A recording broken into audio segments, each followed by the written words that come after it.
Good afternoon and welcome to Jonesy Chats Wrestling. In just a few seconds, we're going to be telling you about last night's Monday Night Raw. We're going to be telling you about all the latest stuff coming out of that show. It's going to be a hard watch. So thank you for tuning in. It's on the way, and I'm joined by Steve from SCW. We want to hear your opinions in the comments, so drop them. Let us know what you thought of Monday Night Raw. It's on the way. It's coming up next. Stay tuned, guys.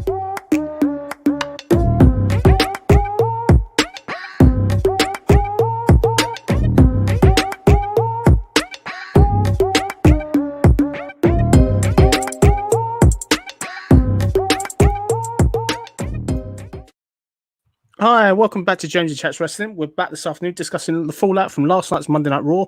I'm joined by my regular co-host, none other than Steve from SCW. How are you this afternoon, Steve? Yeah, really good, thank you. It's good to be back on the channel once again. Like you said, Raw, it was a bit rough this week, almost as rough as my stubble, but we're going to make it as entertaining as possible on this, so make sure to stick around. We've got a lot to dissect here, and yeah, we're going to have some fun. So yeah, looking forward to interacting with everyone today. Definitely. It's going to be a fun show. This is almost going to be as hard to watch as WrestleMania 9. We saw WrestleMania 9 on the weekend and reviewed it on the Rated R Wrestling channel, but this Raw goes up there with that. Let's just say that. So going to go into it kind of now. So we're going to start sort of at the beginning. I'm going to kind of quickly go to the comments. I've got a quick comment there. Always talk wrestling, so close to 100. Yes, very close to the elusive 100 subs. My man next to me, Steve, he's on the way to 1,000 subs. So if you haven't, please sub to him. Hopefully we'll get there by WrestleMania, one of us. Well, hopefully either one of us will get there by WrestleMania. Fingers crossed, eh? We can only hope, my man. But yeah, 100 close for you now, my man. You deserve it. You've worked so hard and always consistent, great content. So yeah, subscribe to Jonesy Chats Wrestling. Let's get that in nice and early to everyone. Very kindly to say thank you, mate. Just going to go into the Raw review then. So obviously this is Raw sort of coming off of sort of last week's Melee. So on the show, we obviously had Drew McIntyre sort of backstage. He's walking around the locker room basically saying that he's going to take out anybody that wants to challenge him. Did you kind of enjoy the opening with Drew McIntyre? Yeah, I mean, to be fair, like that's a storyline that obviously was put from last week. And although we said there were some plot holes for that last week, the idea that Drew McIntyre was going to have a target on his back this week, that certainly was interesting to see who would step up if you want. Yeah, definitely. So the show opens up. We get the Hurt Business out there, and they're out there, obviously, with Miz and Lashley. Largely, it's a blaming segment. It kind of ends up with Lashley eventually turning on the Hurt Business. Ends up with him kind of doing a beatdown. So the Hurt Business officially no more. What were your thoughts of this disbanding of the Hurt Business?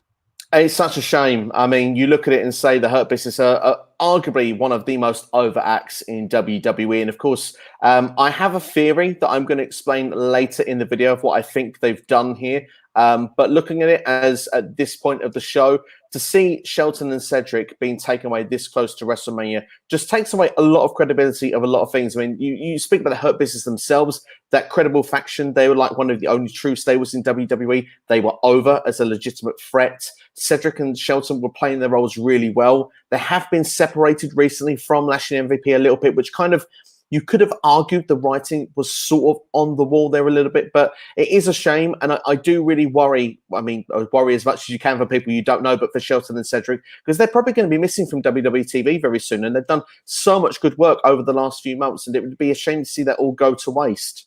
Yeah, I agree. I think he makes excellent points. I think the thing with it, for me, I was crestfallen. I was very disappointed. We haven't got any stables in WWE, like the main roster. This was the only stable we had. They're now gone. You look at AEW, where we've got the Pinnacle, we've got the Inner Circle, we've got a load of stables there that are entertaining, whereas on this way, we've got none. I think it's an absolute shambles from WWE. I'm not going to swear, because it's not obviously not appropriate this time of the day, but I think it's absolute amateur. Going into WrestleMania, why couldn't they just delay this until after WrestleMania? It made no sense, really, to disband the Hurt Business at this point. I know that Lashley's outgrown them to a certain point, but this is a lazy way to get them out of this segment, get them out of the stable even. I think it was really, really poor. I don't know if you agree or disagree, Steve.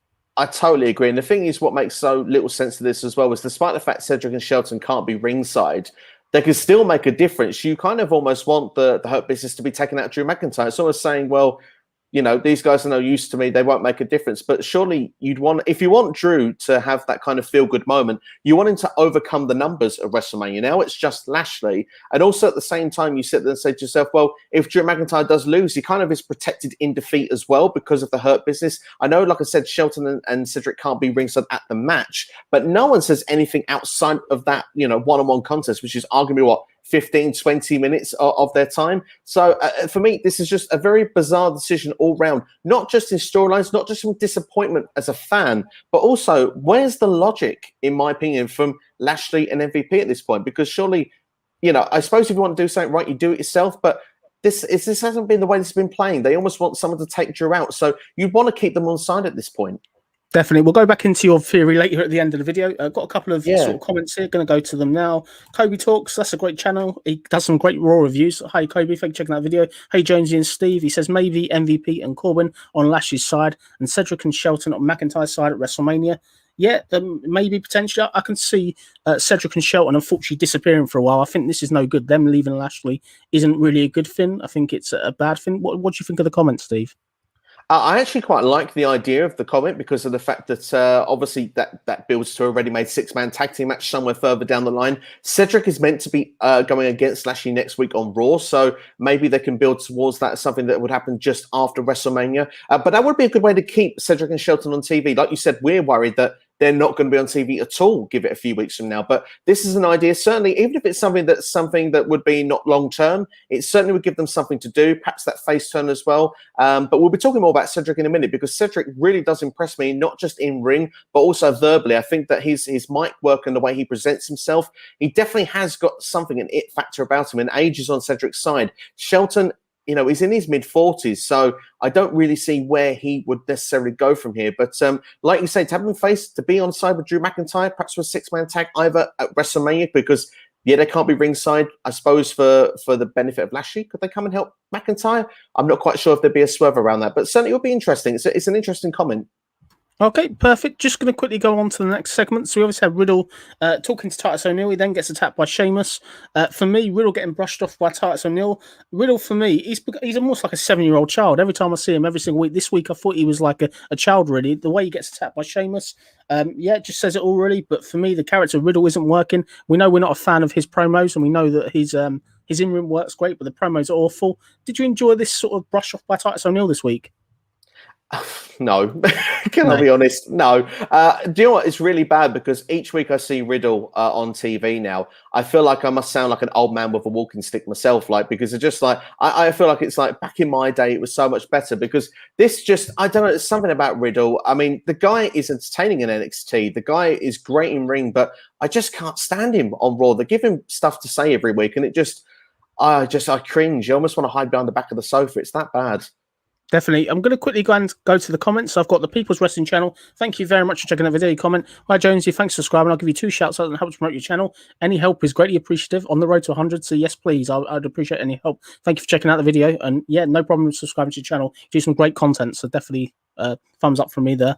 Going into kind of the next bit. So we obviously said, as you said, had Adam Pearce with the ex-Hurt Business. They're basically saying they want Lashley in a handicap match. And as you said earlier, the mic work from Alexander was really, really good. You enjoyed it, didn't you?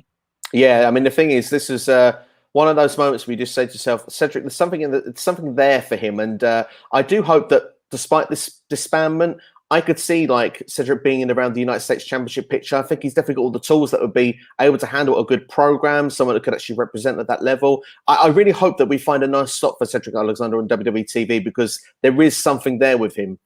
Definitely. We then obviously had this match, Riddle versus Sheamus, obviously building up for the match at WrestleMania. We obviously had Sheamus picking up the win, which was obvious. They are kind of tied at 1-1. Sheamus obviously lost to Riddle back in November.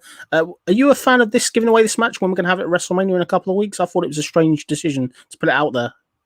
Strange decision, yes, but at the same time, I kind of felt that, well, Sheamus has the momentum going into the match. It's kind of, it's arguably lazy storytelling, but at the same time, to get himself to get a championship match, it's almost like they did, not to quote AEW, we've already done that once here, but I'll do it again. It's almost like the world title eliminator. Had Matt Sydal beat Kenny Omega last week, he would have been in line for a championship match. It was kind of like one of those here, and Sheamus and Riddle have great chemistry in ring. I don't get bored watching their matches. I particularly like the white noise that was done on the ring apron. I thought that was impressive. And the finish as well surprised me because it wasn't really a bro kick. It was more of a bro kick, but more of a knee rather than actually a kick itself. It looked quite devastating. And yeah, I mean, Sheamus is doing amazing work right now. And I hope we get a new US champion. But I mean, we'll probably have to see how things will unravel with the last week of storytelling before I make a full prediction. Definitely. I think it'll be a great match, great in ring. Obviously, this is Riddle's first kind of loss since obviously going back to when he lost to Keith Lee back at the start of February. So rare singles win, but I'm interested to see this. I think Sheamus has to win this. It'll be a real sort of shame to see it go downhill. But let's kind of go into the new sort of part of it, if that makes sense. So we then had this Shane McMahon's expose on Braun Strowman. For me, I'm not going to go into detail here. I think everyone fell asleep watching it. Absolutely atrocious segment. Again, I don't know who's writing this crap. I thought it was really, really a waste of time. I know we've got a match at WrestleMania, but for me, I really, really didn't enjoy this segment. I think it just fits with just sort of how bad this build has been. I know we're going to be getting a steel cage match. Shout out to Steve, regular other co-host. He did say last week in the comments, steel cage. You called it, mate, so well done. But for me, I just thought this is painful. What were your thoughts on the segment? Yeah, I'm not a fan of this report card stuff. I mean, God. I mean, we keep getting the Braun. It's like boring. It's just, it sucks. Overall, this is just an awful segment. Like you say, who is writing this crap? It's something that makes more people turn off the channel. This does not engage you 2 weeks before WrestleMania. More than ever, I made a video a couple of weeks ago of how I think this should have been built as a feud.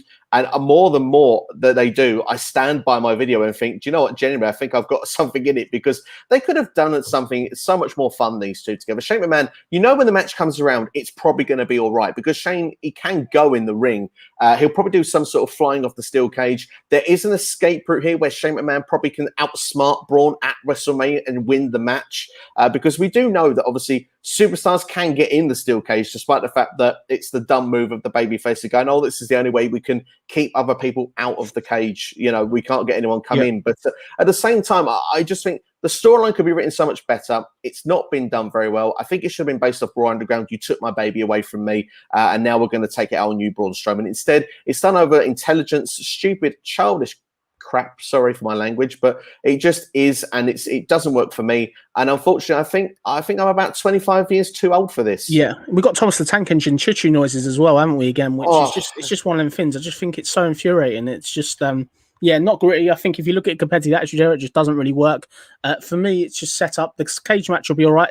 It's a spot there for Shane McMahon to do a bump off it. I think that's about it. Just going to quickly go to the comments quickly. So got one here, the Limited CR21. Yo, good to see you back again. Thank you for checking out the video. Hope you're well. I'm going to quickly go to another one as well. We've got one here. The People's Wrestling channel. How long have you both been watching wrestling? I've been watching for 21 years. I'll answer first, and we'll go to Steve. I started watching, show my age now, back in 1991. And then I've kind of been watching ever since. I did stop a bit, but it's one of the things where you hope it gets better. When you see wrestling as much as kind of I have, or we have similar, it gets one of the things where you just kind of accept the mediocrity. Go back to 1993, Raw was like this every single week, kind of. How long have you been a fan, Steve? Tell the commenters. It was 1992, WrestleMania 8. That was the starting ground for me, and yeah, I've been there ever since. And yeah, I mean, like you say, it's a journey. You know, it's a marathon, not a sprint. And obviously, there's been some really good times, there's been some really bad times, but I stick along for the journey because I always believe that there's bright times ahead. And yeah, it's great to be asked. And it's good to know that as well, over 20 years watching as well from the People's Wrestling channel. So there's a lot of dedicated fans out there, and it just shows. Definitely. It just shows. Definitely, 100%. Going to quickly carry on with the show then. So obviously we then had we obviously had the Braun and Jackson match. That was just Braun going over. Do you have anything to add to that match before I move forward to the next one segment? Not really. I mean, the thing is, the only thing I'll say here is that Shane McMahon had an awful mid-card stable back in 2018, 19. I think it was 19 with Elias. Elias is back in that position again. Just poor Elias.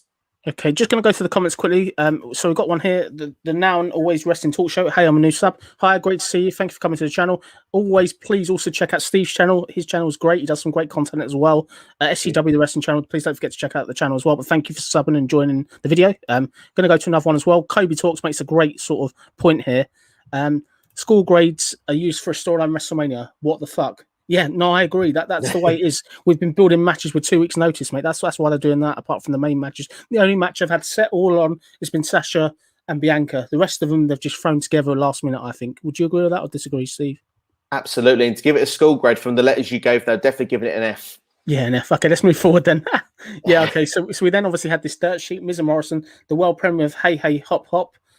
For me, this was the best part of Raw. I thought it was fantastic. I think I really kind of enjoyed it. I know it's wrestle crap, but for me, some great one-liners.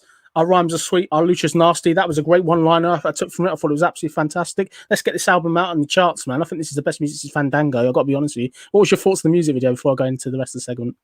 I enjoyed this a lot more than I probably should have, like you said. Yeah, this is Wrestle Crap 101, but I tell you what, it was good fun. One thing I've got to say, kudos especially to John Morrison. His comedic timing is just his styling and the way he presents everything. He's very good. He's very talented, and like the way he was dressed as well. Like you just see him at the start of the dirt sheet. I just burst into laughter. Like it's meant to be bad, and the thing is, this is actually some things are meant to be bad, and they're really bad to the point of like, what am I watching? But this was actually entertaining. This was sports entertainment, and I was sports entertained. Yeah, I agree with you. I think the thing with it, I got one small criticism. Miz was the world champion not long ago. He shouldn't be in a bunny suit, but that's similar to the comment we've got here from the People's Wrestling Channel. Miz is awful. Good Hill doesn't dance around in a bunny suit. Yes, the Miz is a comedy character. He should never have got the belt. I agree with you there. I think it's a fair point, but it was just a funny segment. It wouldn't surprise me if Bad Bunny's helped wrote this sort of music and soundtrack, because it's very similar to kind of his style of music. What do you think of the comments, Steve?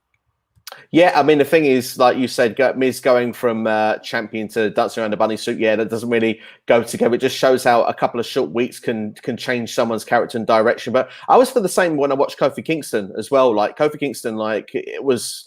for 6 months, this sort of main eventer that was, taking these a lot more seriously. And then all of a sudden he dropped straight back into this comedy act with the New Day. Yeah. And you kind of felt as well this year, the Elimination Chamber, for about 2 weeks, the guy was serious again, was going for Kofi Mania 2. And then all of a sudden, as we'll talk about, he's playing charades. Like, it's just like, what's going on? Like, it's a quick turnaround of what they do with some of these characters. They can't seem to keep them in and around those positions when they put them so high up the card. It's sometimes very baffling to see.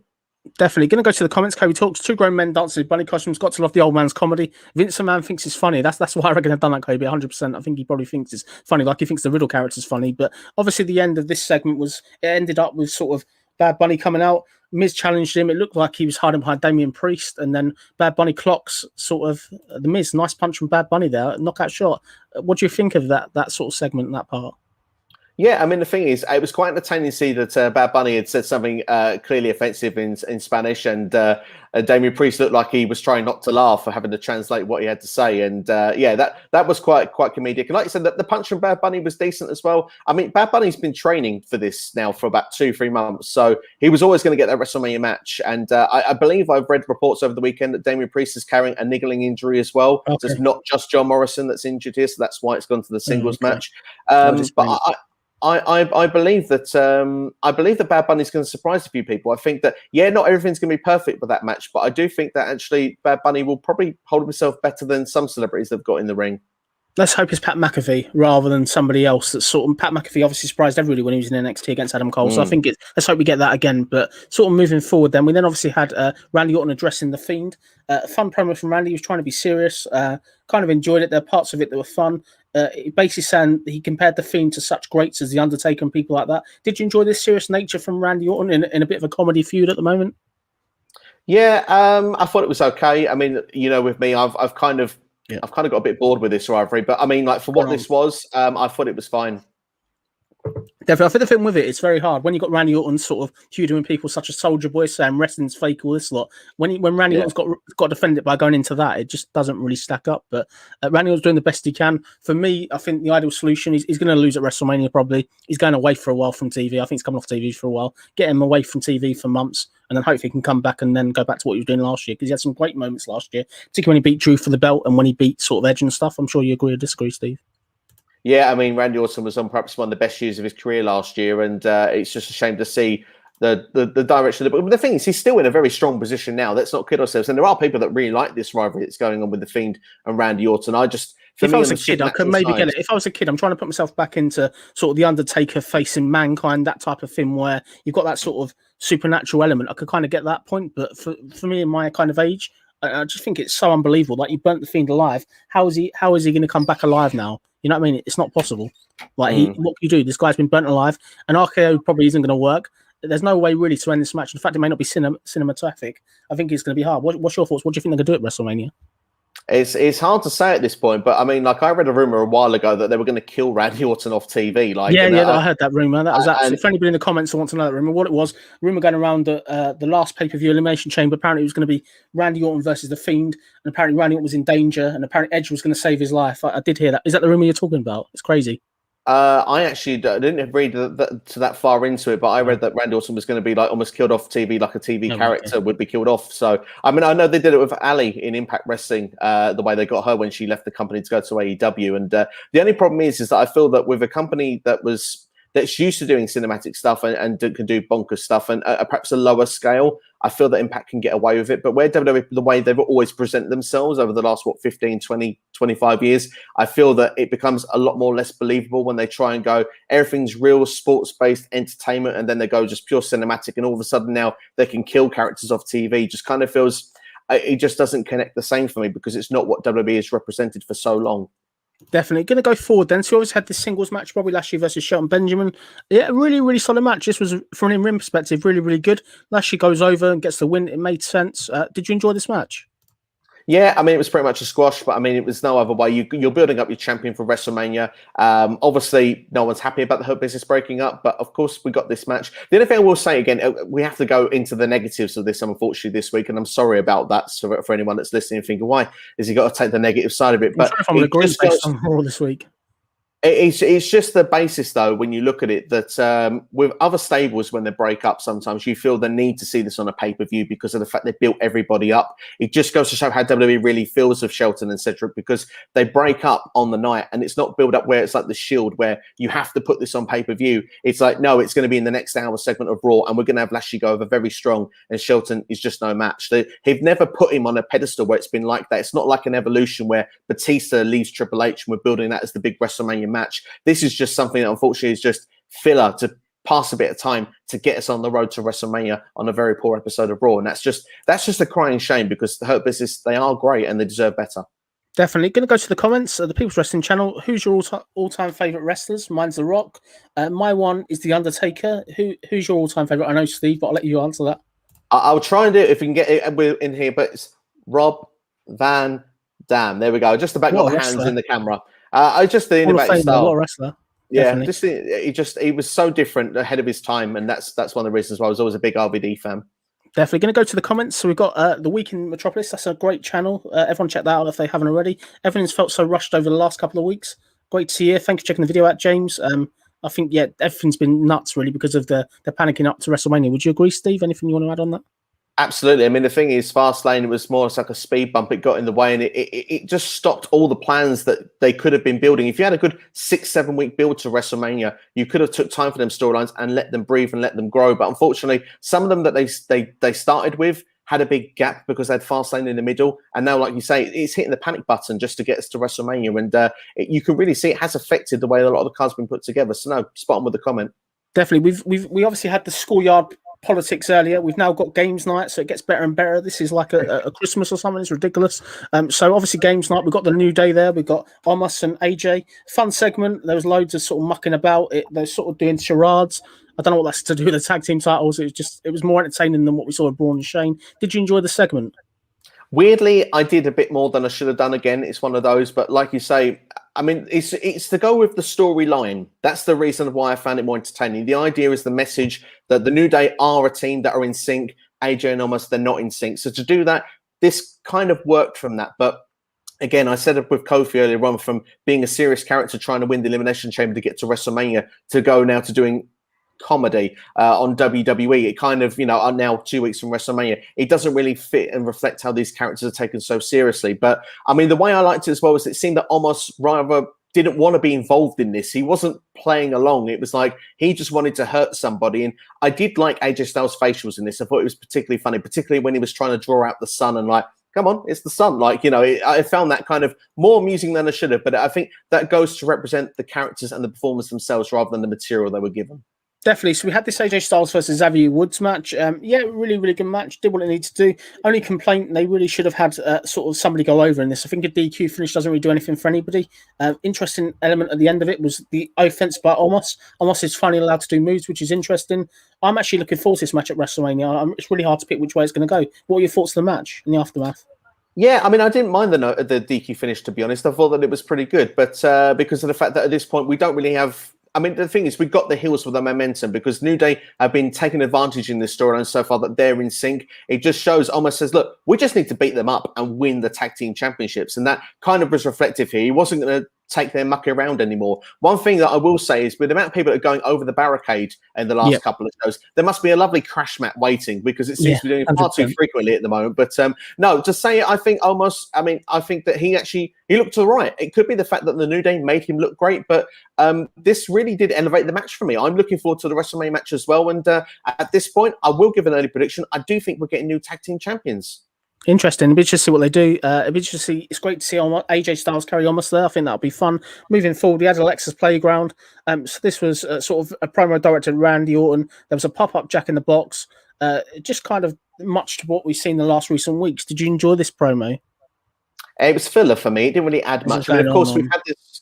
Yeah, we've had it with the playground stuff, and obviously Alexa's been looking in previous weeks, and no one's been there. We've been waiting for the Fiend to come back. Now the Fiend is there, so yeah, for continuity, I get it. But when they had this supposedly big couple of weeks and big couple of show moments we've had with these in the last couple of weeks, for them, Randy just have a backstage promo after the attack that he's had the last couple of shows, and then obviously now this situation after last week, it just feels what we've got this week. It didn't really heighten things up. It was kind of just we're going to take baby steps to go now to WrestleMania. Yeah, I agree with you. I'm interested to see what the fans' reaction is when we got fans in front of this type of stuff going on. I'm interested to see how they respond because obviously everything's kind of done via the screens at the moment. So it'd be great to see the reaction to that. Obviously, going next, we obviously had Drew McIntyre. He was going around backstage, basically taking out all the 24/7 fodder, taking out absolutely everybody. I want to give you a shout out there, Steve. You said last week that Ricochet would be the one that was chosen. 100% correct. Well done, mate. You're on the money then. It ends up with kind of Drew McIntyre just sort of bullying everybody. It's almost like a hillish move from this. I thought it just didn't really do anything. It just shows what's kind of wrong with WWE, the amount of talent there that's wasted every single week while we're watching sort of schoolyard games and games night and stuff. It's just wrong. What was your thoughts of the segment?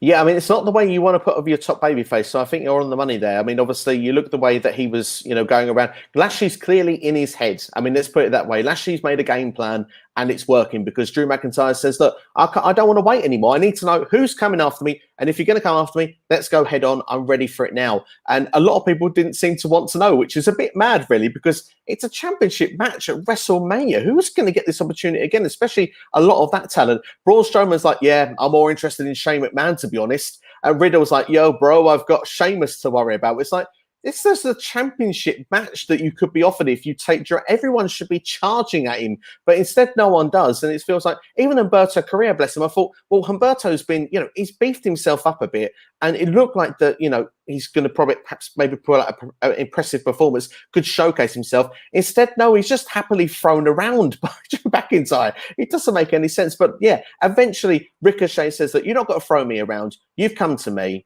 I'll give you the chance. I'll give you what you want, but we'll do it in the ring. I'm not going to do it here, kind of thing. And I thought that part of the segment was very well put together because that puts Ricochet over as a babyface, first off, but B, he's up for the challenge. And for me, this does play into something that I'm going to talk about later in the show. Definitely. My analysis from this, I wasn't a fan of it, but there's an interesting cameo in there. Braun Strowman was approached, so I'm guessing we're going to be getting Drew versus Braun, maybe at Money in the Bank. I'm guessing on that. I think that was a tease there, but for me, it wasn't very good. I'm going to go to two comments here. Kobe talks, Drew McIntyre beating up the Catering Crusaders. Perfect, mate. Well said, 100%. I think you're on the money. Yeah, he was just showing everybody it can't get like a booking, basically. I'm going to go to the People's Wrestling Channel. What are your thoughts on William Shatner going into the Hall of Fame and Titus getting the Warrior Award? William Shatner, he's not done something for a while in WWE, so I'm surprised he's getting that. I think it's just to get the name value over there. Titus should probably get the Warrior Award. He does loads of humanity stuff. It fits with him hosting WrestleMania with Hulk Hogan. I guess they want to get that over, and it's quite an easy nomination. What's your prediction? Sorry, not your prediction. What's your thoughts, Steve, of them nominations? Yeah, I mean, both of them, you can see him in the roles. I mean, William Shatner has been involved and obviously is a celebrity name. I've just finished watching Boston Legal, which was great fun, which he was in also, and great comedy drama series if anyone's not checked that out. But yeah, I mean, Titus, I would have preferred Shad Gaspar to have got that this year. Oh, but, yeah, 100%. Yeah, I would have been more of a preference, but I mean, like you say, I understand why they've gone for Titus O'Neil, and of course, he's a WrestleMania host, so yeah, it makes total sense. And hopefully, Shad, look, he'll be in there one day, maybe next year. Maybe there'll be more people to celebrate him as well. Maybe that's a thing that WWE might be looking at as well. Fair point. I think you make some excellent points. Definitely. So we then had this Shayna Baszler vs Naomi match. For me, obviously, we've got Mandy Rose, Dana Brooke on commentary. Yeah, really, really kind of horrible match. We've got loads of kind of stuff going on. Reginald there doing his usual performance again. This time he's not doing the flips as much. Just a total mess. Naomi gets the pinfall. Shayna Baszler continues this. I wasn't a fan of this. I'm guessing this is leading to a multi-woman match at WrestleMania, I believe, for the tag belts. But yeah, really, really horrible segment. I'm sorry to say. What a match. What was your thoughts, Steve? One word. Filler. Yeah, 100%. Are you still a massive advocate of Reginald? Or do you think his time is gone now, so to speak? I prefer him in the role with Nia Jax, as I said previously. Okay. I like the fact he's not involved with Sasha Banks and Bianca Belair anymore. But that for me was where it really was a problem. The guy does have something. It's just the fact that unfortunately it's always at the expense of the women in those matches. So that's for me where I have the disconnect and the problem with it. But at the same time, let's see what leads to WrestleMania. Like I say, multi-women tag team match here for the tag team titles. But this isn't the last we see of them on this night, the tag team champions. And I've got more to rant about all that coming up. Definitely. So we get Riddle backstage. Oscar's there as well. Riddle forgets his line. I don't know if that was intentional, but it made me laugh. Oscar and Riddle, just the combination of like Riddle forgetting his line. Did you enjoy that? Do you think it was deliberate, or do you think it was he actually forgot his line? I have no idea, but it was random as hell. But I mean, yeah, the fact that it looked like he forgot his line made this much more entertaining than perhaps what it would have been. Definitely. So we had this WrestleMania 37 contract signing between Oscar and Rhea Ripley. Yeah, I don't know why we're doing a contract signing for Oscar. I've got no idea here. Can someone please tell me in the comments, please? It's just I know Bruce Pritchard likes his contract signings. I'm going to go to that. So obviously it's the contract signing. It ends up sort of with them sort of face to face. Rhea Ripley then turns over the table. Before we go into the second part of kind of what happens next. So Rhea Ripley is meant to be a heel. Apparently that's the direction that she's meant to be delivering. That promo last week wasn't a heel promo. She's a heel on Twitter. Total mess of this so far. I'm not excited by this match. What did you think of this part one of this segment with the contract signing, Steve? Let me know your thoughts. Yeah, I mean, the thing is, I said last week of how I wanted this to be like Rhea Ripley sort of saying, look, I was supposed to have my WrestleMania moment last year in the Raymond James Stadium. I couldn't be ignored this year. I was hoping we'd get that brought up like this week, but instead it was like, I was confident to challenge you last week, and this week I'm confident to tell you I will beat you. It's like, it's just very simple booking, and it's like, it's criminal to think 6 months ago they could ruin Keith Lee. Please don't tell me you're going to do it with Rhea Ripley as well. That's just a travesty. It's the two of the biggest people that NXT has made in like years. It's just it's a very worrying prospect that WWE don't know how to book people when they come up from NXT. It's a real concern. What I will say is though, I am still excited for the match because I do think these two are going to put on magic together. But yeah, I mean, I'm done with the Oscar talking segments. Rhea Ripley is a horrible champion. Oscar is an absolute horrible champion. Sorry to say. I was a massive fan of her. In ring, she's fine. But with her work in the tag team division and her lack of defending the belt, I'm just at the point of it now where give the belt to Rhea Ripley, even if the heel turn has been done really, really bad. I don't know if you agree with that. Rhea has to win the belt, doesn't she, at WrestleMania? I mean, I'd like to see it. I mean, I'm a big Rhea Ripley fan. And of course, I mean, I'm a big Oscar fan as well. But at the same time, I just feel that the character they've given us presented with Oscar, it worked at the start of this, empty arena era that we had when it was in the Performance Center. Now we've gone on to the the Thunderdome, excuse me. And WWE has seen that it kind of got over. They have to manage it. And all of a sudden it becomes this thing where it becomes a bit annoying to watch each and every week. It's not entertaining anymore. And the thing is, she's been champion for so long as well. It's time to pass the torch a little bit. It's time for someone else to have a go. There's so many people on Raw, so many talented women that don't get the opportunity to be on TV each and every week. Nikki Cross, Peyton Royce was there last week. But you look, there's so many people that you think could be getting an opportunity and are not. And there could be meaningful programs going on. And unfortunately, I think that division is suffering because of it. I think a title change would be nice to see at WrestleMania, but I wouldn't be surprised if Oscar keeps that championship. Okay, going to quickly go to the rest of the segment. It does get worse. So we've obviously got Oscar and Rhea Ripley there. We end up with the women's tag team champions sort of coming out. They end up issuing a challenge. So we've got Oscar back as a tag team wrestler again. 1 week going into WrestleMania. Absolutely crazy idea. I don't know what the hell that's going on with this. So Rhea Ripley and Oscar are going to be a team next week. Obviously, Rhea is probably going to turn on Oscar.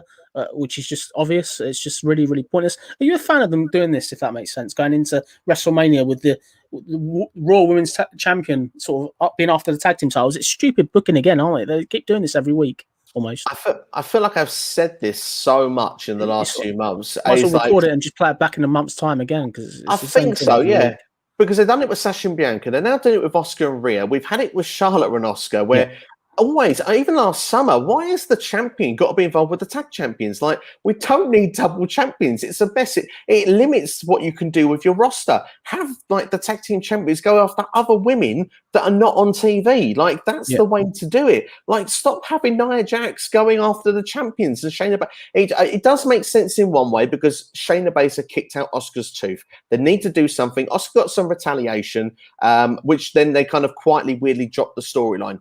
Now they could make the tag team match. It kind of makes sense in that way. Oscar can get her win. But why is the tag team? I hope the tag titles are not involved in any way because, like you say, it's not needed. And at this point now, we're that close to WrestleMania, it just clusters everything up. And like you say, if Rhea Ripley's meant to be a heel, yeah, right, I suppose, yeah, it's an obvious direction that Rhea leads Oscar to the Wolves. And, you know, you kind of made your point then at the last minute of WrestleMania. But still, it's just unnecessary. No, for me, I'm really not a fan of it.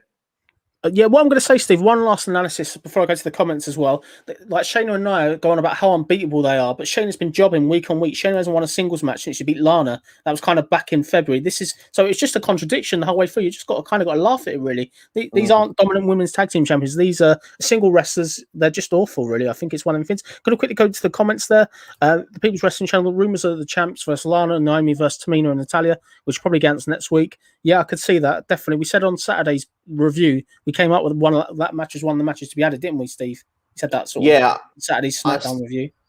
I still believe that Mandy Rose and Dana Brooke will be added to the mix. The only team that yeah, I mean, the thing is, there's only one question mark for me at the moment is Tamina and Natalia. They've been booked so strongly, but obviously the three teams have been working in a program on Raw. But I do think that Tamina and Natalia should be the next tag team champions because they look dominant. They're on a roll, and then they can face these other, if you want, these other teams on Raw, and Shayna and I can go off to do the separate things because they need to get that feud on and over with now because they've been a tandem for far too long as friction. Reynolds getting in the way as well. They need to get on with that because they can start having meaningful programs as single wrestlers because Shayna Baszler should be someone going for that championship. She's been destroyed. But going into the comments, Limit CR21, they're going to have a tag match next week. There's going to be Nia and Shayna win, then Rhea and Oscar are going to brawl, then Charlotte comes out, boom, triple threat.